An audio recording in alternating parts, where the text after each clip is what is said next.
Seriously, Patricia? You know, had I known your people were this incompetent, I would have gotten my own even if it meant going broke. Sheesh, random people off the street would have done better. Yeah. Di dapat makita ni Naera at Lilet si Kanor. Pag nalaman nilang totoo, well, that's game over for me.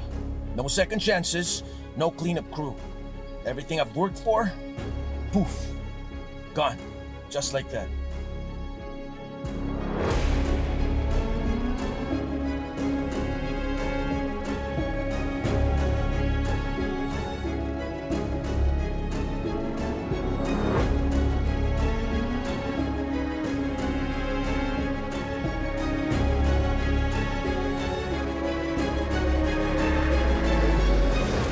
Pasensya na, Ira.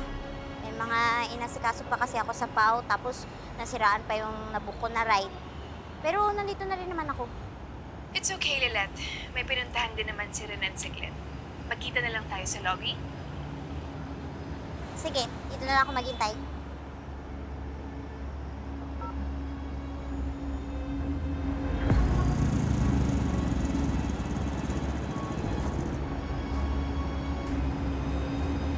Lilet!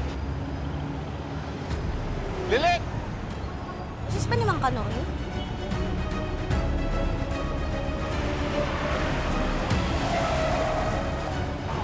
May sapusa ka ring matanda ka no? Tapos nahabulan natin ngayon, tanda!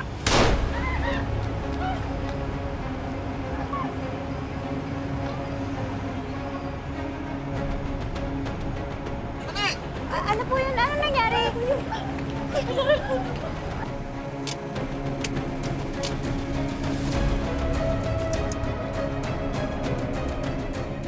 Damn it!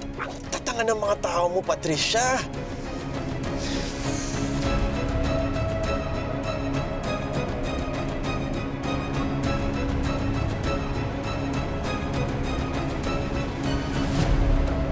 Lilet! Lilet, halika na. Baka masaktan pa tayo. Hindi, Ira. Baka kailangan niyo ng tulong natin. Tumawag tayo ng polis. Tumawag na yung security ng pulis. Halika na.